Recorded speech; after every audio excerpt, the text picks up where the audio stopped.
Everyone's had that sense of dread at least once in their life when getting onto an airplane, right? The many different ways that things could go wrong just staring you in the face. Yet even still, millions of us do it each and every year.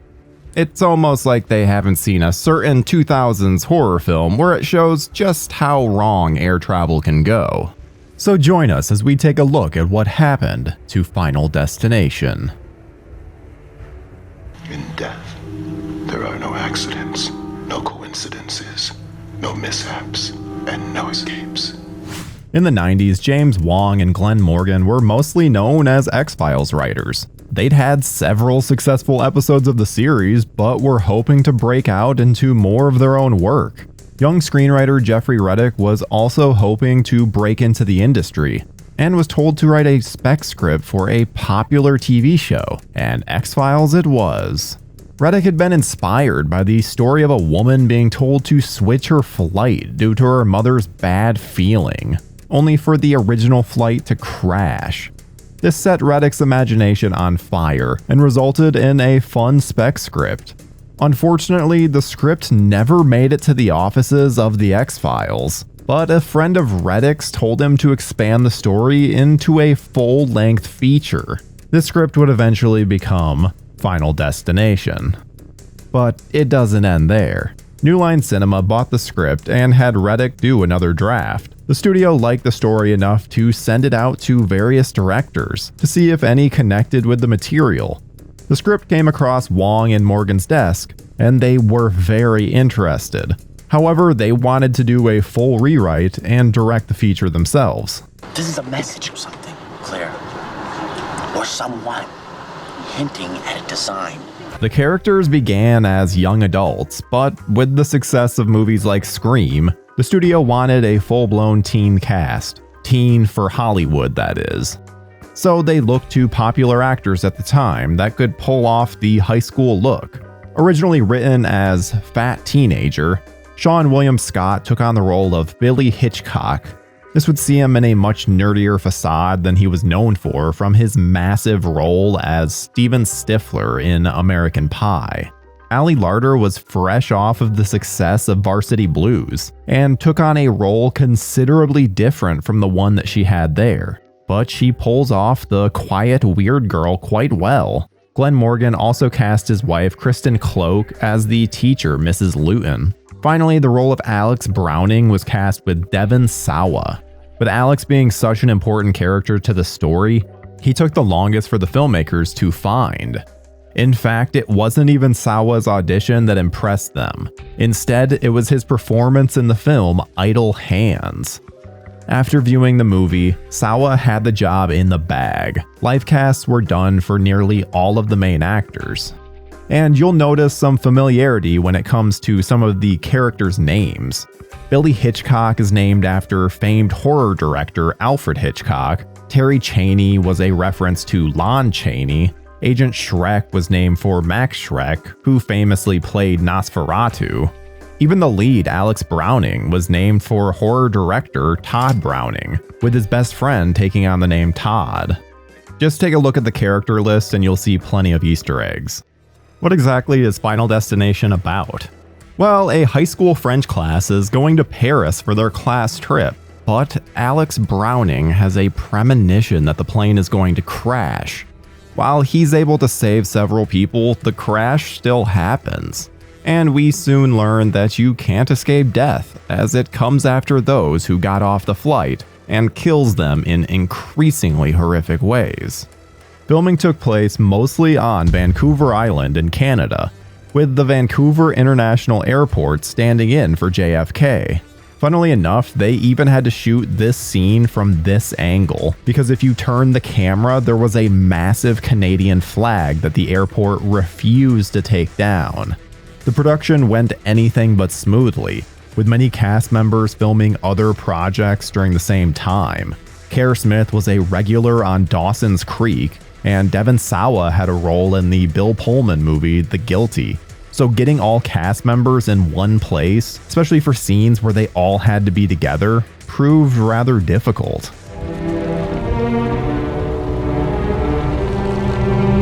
Music is quite important to the film, with John Denver's Rocky Mountain High getting highlighted. For those unaware, John Denver died in a plane crash, adding a certain evil undertone to a seemingly innocent song. And despite being relatively low budget, the film actually has a full orchestral score. Shirley Walker does a wonderful job with it and really soaks the film in dread. And it's not just the music that contributes to this, it's the entire set design. Production designer John Willett did something that he called skewing a set, which would cause an audience to feel a sense of unease just by looking at something. He would do this by putting colors next to each other that were psychologically displeasing, as well as doing forced perspective shots. Just watch as these guys are almost hitting the ceiling. It all adds up to an atmosphere absolutely teeming with dread. At the time, New Line made a point to test screen all of their films. Bob Shaye felt that if they were going to be spending millions upon millions of dollars to promote a movie, they needed to make sure that audiences were buying what they're selling. So Final Destination went through a series of test screenings that would completely change the ending of the film. And as was the case with most test screenings, the film was filled with unfinished effects and a temporary score. The original ending of the film had Alex Browning sacrifice himself in order to save Clear from the car. He's electrocuted and dies a pretty painful death. Clear is saved and several months later is seen having a baby. See, there was a deleted scene earlier in the movie where Alex and Clear hook up, and then Clear finds out that she's pregnant. However, they felt that the audience immediately retract when finding out about Clear's pregnancy, and there was a weird vibe that followed the entire third act. Which is really too bad, as the original ending is really awesome, and we even get a nice scene between Clear and Carter.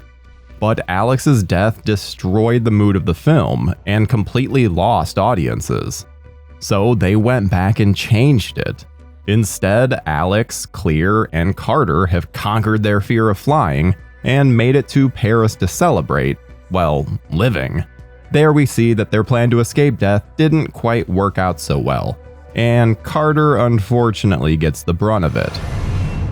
Final Destination released in the United States on March 17, 2000, and brought in over $10 million on its opening weekend. The film would end its box office run at $112 million worldwide. Despite its high marks in the horror world, critics did not like the Death Has a Vendetta film, receiving a 35% rotten score on Rotten Tomatoes. The critical consensus was that, despite a panel of X-Files alums at the helm and a promising premise, flighty performances and poor execution keep Final Destination from ever taking off. Fortunately for all of us though, audiences felt different, and the series absolutely exploded in popularity. We've already covered its 2 sequels on our series, so be sure to check those out if you want to see exactly where the series ended up going. Unfortunately, despite surviving the first film, Devon Sawa is missing from all of these sequels, though we do get a return of Clear Rivers. We'd soon come to realize that this isn't a series that likes to bring back its characters, and with good reason. I knew it would rip. That's how I saved him. Just like the plane, just like the explosion, I saw it. Whether it's one of the many deaths or the terrifying plane crash at the film's forefront, there are plenty of scenes that will stick with you when the credits roll on Final Destination.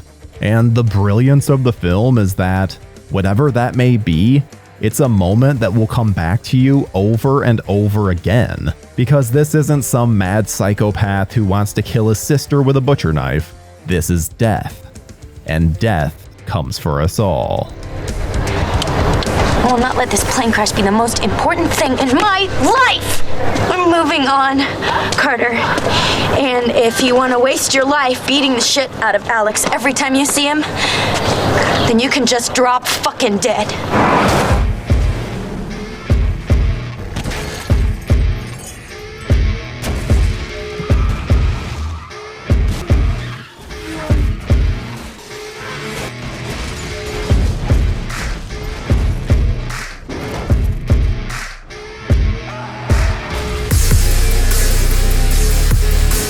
you believe that it's been 20 years since this highway accident?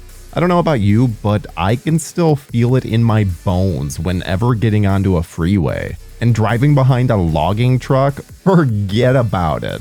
But there's so much more to this movie than just a phenomenal car crash at its forefront. There's the entertaining characters like Rory, who absolutely steals the show. And if I die, would you throw down my drugs and my paraphernalia and my porno? And the ones that you want to slap, like lottery winner Evan Lewis. Whatever it is, it culminates in one awesome ride. No pun intended. So today, we're going to tell you what the f*** happened to Final Destination 2.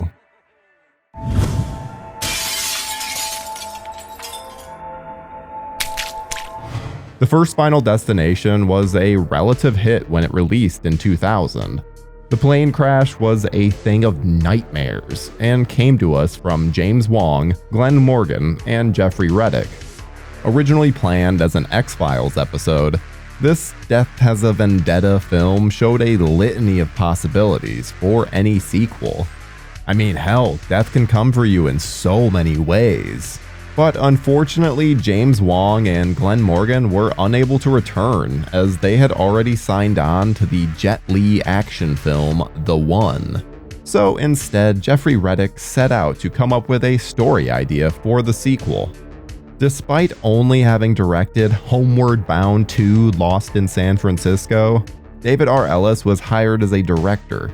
Having worked as a second unit director for decades, Ellis has more of an action flair than one for horror.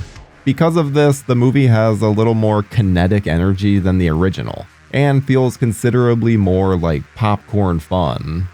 J. Mackie Gruber and Eric Bress were brought in to write a script that they'd conceived with Reddick. In one of the more controversial moments of the entire franchise, the writers make the decision to kill off Devon Sawa's Alex Browning character from the first film. In and of itself, this isn't a terrible thing, as it's happened in horror movies before. But the biggest sin committed here is that Alex is killed off-screen. So after spending an entire film following this kid as he narrowly escapes death, we don't even get to see when he's finally offed. Rumors swirled for years that Sawa didn't return due to a contract dispute with the studio, and that they were lowballing him to return. However, series producer Craig Perry has denied this, saying that it was done for narrative reasons. Maybe it's somewhere in the middle. The writers did, however, bring back Ali Larter's Clear Rivers character, placing her in a mental institution, where she's hiding away from death.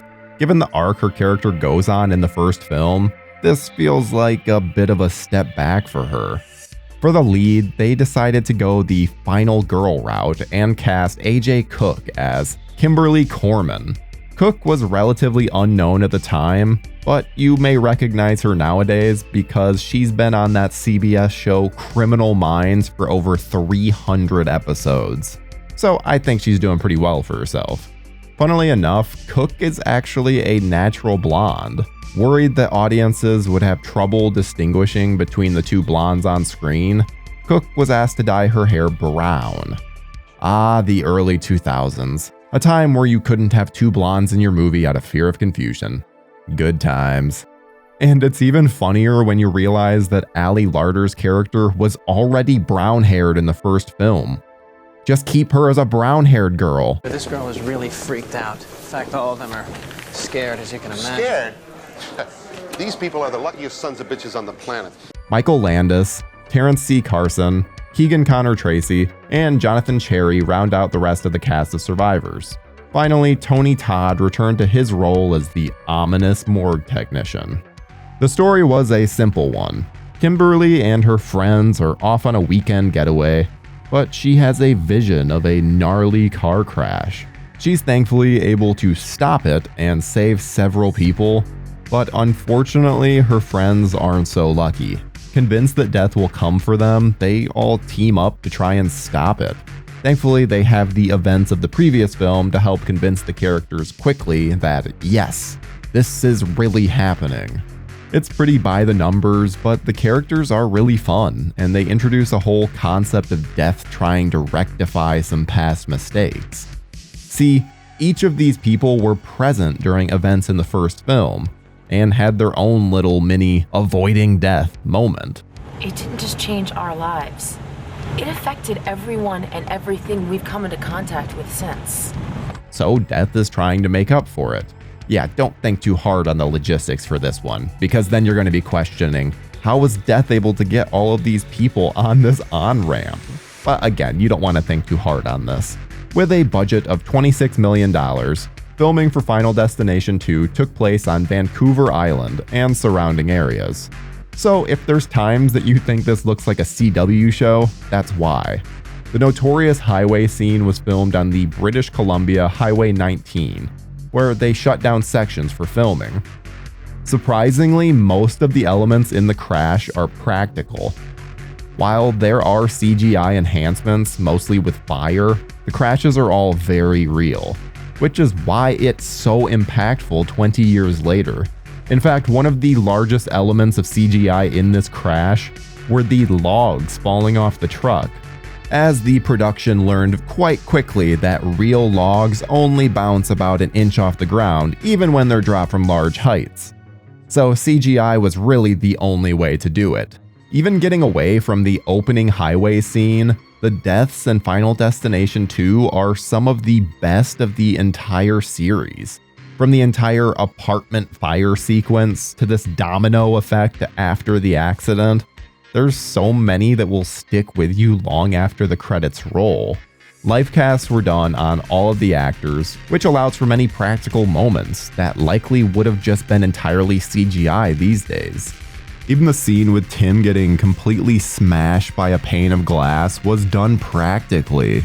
And to think, this character was originally going to be just 9 years old. Thankfully, New Line execs pushed back on the idea of such a small child being harmed so brutally. Seems like a good idea, because the death is disturbing enough as it is. One of the film's bigger stunts involved Cook and Landis being submerged underwater while in an ambulance. The actors actually performed the stunt themselves, with Cook having to overcome an intense fear of being trapped underwater.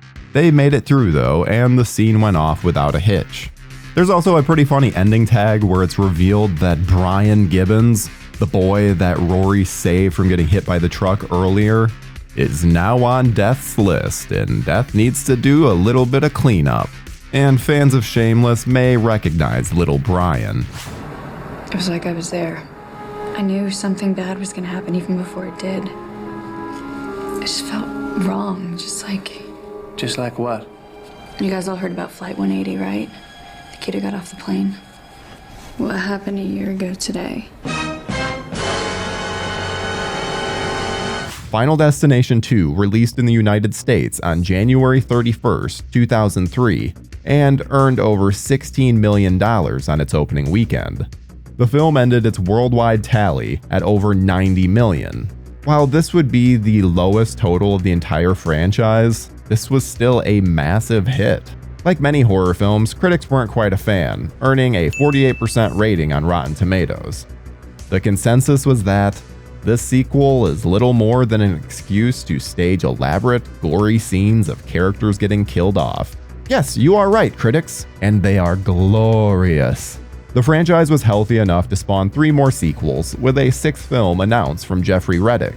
Whether that follows the more subdued approach of the original, or the more bombastic approach that Ellis took with the first sequel, audiences are clearly chomping at the bit for more entries. Any good movie will leave an impression on you, and spring up in moments that you wouldn't expect it to. But with Final Destination 2, anytime I get on a highway, I know that the visual image of the crash is going to enter my head, and I'm going to be hoping like hell for no log trucks. Dead, yet still fresh. Death. It comes for us all. But the Final Destination franchise has somehow found a way to make death not only imminent, but a rabid hunter on a path of destruction. Because if you ever avoid a massive disaster because of some creepy vision, then you better prepare yourself for a bad time, because death is coming for you.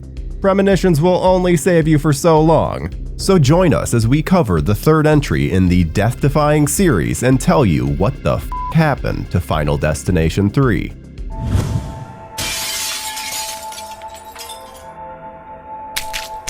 So let me get this straight. I'm gonna OD on nail polish. Ian is gonna be embarrassed to death. Original writers and director James Wong and Glenn Morgan marked their return to the franchise after the very successful second outing from David Ellis. Wong and Morgan had always envisioned the series as one that would follow different groups every film, since, death can come for anyone. They also felt that part of the fun was seeing the characters figure out that death was coming for them, and following the same people would rob the audience of that. So a fresh new group of characters was decided upon. But what about the accident? The accident at the front and center of a Final Destination movie is a big set piece for the film. After the plane crash in the first and the absolutely life-changing highway crash in the second, the filmmakers knew they needed something big for the third outing. Thankfully, the studio, New Line, suggested that they do a roller coaster derailment. It made so much sense. It's easy to think of what could go wrong whenever going onto a roller coaster, and that fear is practically universal. So Wong and Morgan got to scripting. A kid had a vision that the plane was going to explode, just like you did. He freaked out, and 7 people got off the plane, just like us. What exactly is the story of Final Destination 3? Well, Wendy and her classmates are visiting an amusement park to celebrate their graduation from high school. But when Wendy has a premonition that the Devil's Flight roller coaster is going to crash, she begs to get off the ride. When she does, along with some of her other classmates, they are able to avoid death, and the coaster does end up crashing. What follows are exceedingly graphic ways in which death comes after these kids. See, death is coming for them in the same order that they died in the premonition, so they eventually think they've beaten it when they avoid death a second time. Only we all know how that goes. Wendy gets another premonition, this time while on a subway car, and this is one that she can't escape from. When it came to casting, Wong originally wanted a completely unknown group. However, once production ramped up, the studio asked for some marketable faces. Wong was most focused on the roles of Wendy and Kevin, feeling that they were the most vital to the story. Wendy was originally intended to be a perky blonde, but after Mary Elizabeth Winstead auditioned for the role and impressed with her range, they rewrote the role for her. Not a surprise given that they literally time a shot based on when a tear falls from her eye. It's amazing. Merriman won the role the moment he auditioned, with Wong feeling he was just the right guy to play Kevin. The character could easily be seen as an asshole since he's kind of moving in on Wendy after the incident, but Merriman pulls it off and doesn't make it feel creepy. Chris Lemke, who starred as Ian McKinley, actually had to learn how to drive a fork truck for his role. While this may seem like a simple task, forklifts don't exactly drive like a simple vehicle, and he had to maneuver it around very tight spaces, all while delivering lines of dialogue. The rest of the cast was rounded out with Texas Battle, Gina Holden, Amanda Crew, Crystal Lowe, Shalon Simmons, Alex Johnson, and Sam Easton. There was also a very brief cameo from a pre-Glee Corey Monteith during the festival at the end. While Tony Todd didn't return in a physical role, this time we do get him as the voice of the devil statue, as well as the subway conductor at the end. I'm not gonna die! It's you, Wendy! You're dead! Mostly shot at night in Vancouver, Canada, and with 2 units running at the same time, this resulted in a very hectic shooting schedule. Sometimes the paint would be drying on one set just before they were supposed to be filming on it. Or take the first day of filming, for example, which was changed from the roller coaster to an outdoor shot due to the rain, only for it to not rain at all when they were filming the scene. The production was rife with obstacles to overcome, even the monotonous kind. Take for example the shot of a falling hammer, which second unit had to shoot dozens of times before they got it right. That's Hollywood, baby. The roller coaster scenes were filmed over a 2-week period on the Corkscrew roller coaster at Vancouver's Playland. Using a combination of CGI, mirrored shots, and running the cast through the ride dozens of times, they were able to transform the coaster into the much larger Devil's Flight coaster in the film. While the pre-accident footage was able to be shot on the ride itself, as soon as the ride starts falling apart, the scene is entirely green screened. The finished sequence consists of 144 visual effects shots. The crash is often criticized for being just too CGI looking. When it comes to a Final Destination film, few things are more important than the deaths. And Final Destination 3 has some damn good ones. The first two post-coaster crash deaths are of Ashley and Ashlyn, the dumb preppy girls. They get fried in a tanning salon. Since the scene required nudity, the set was completely closed off during filming. For the fire effects, a stunt woman was covered in a special fire retardant gel and was able to be set on fire for approximately 26 seconds. Next was the death of Frankie Cheeks, which required a full head cast of actor Sam Easton. Shot in 3 plates, one with the engine, one with the actor, and then one with the dummy head. They were combined for a fantastic end result. Oh, and anytime you see the chunks of brain and skull flying at the actors, know that it's just a simple combination of mashed up strawberries and bananas. Delicious. Next, for the death of Luis Ramiro, notice the last name, the production had to build custom weightlifting equipment for the gag, since they needed it to pop Luis's head like a balloon. And you know, most manufacturers tried to avoid that in their gym spaces. They did a head cast on Texas Battle, and again took the combined plate approach, to great effect. There is someone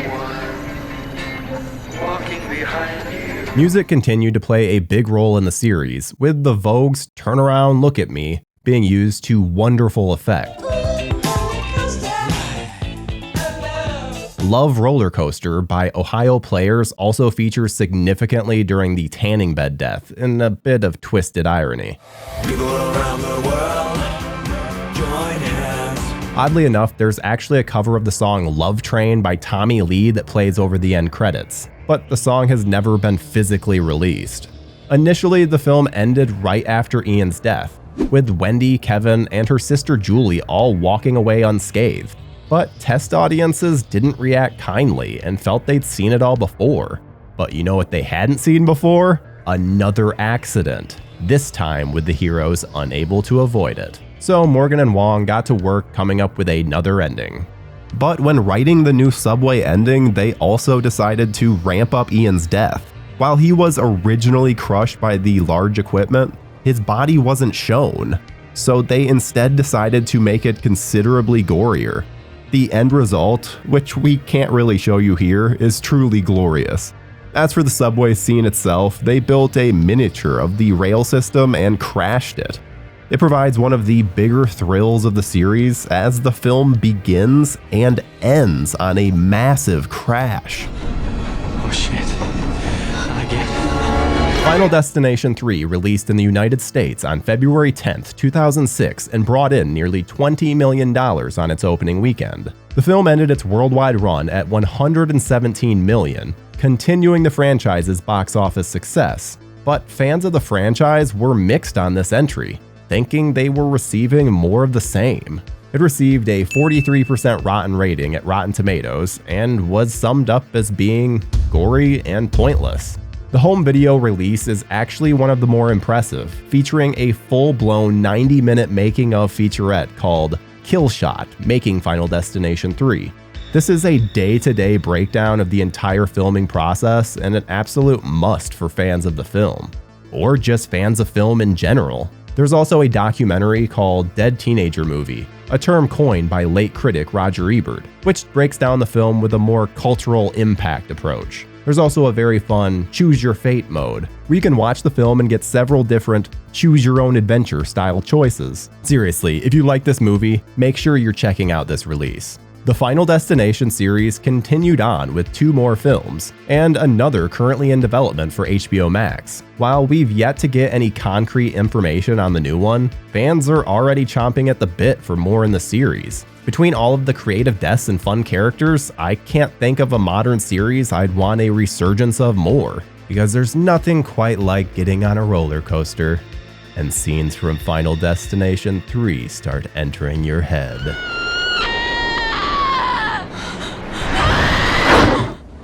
Wait, it's all right. No, it's gonna crash, it's gonna crash!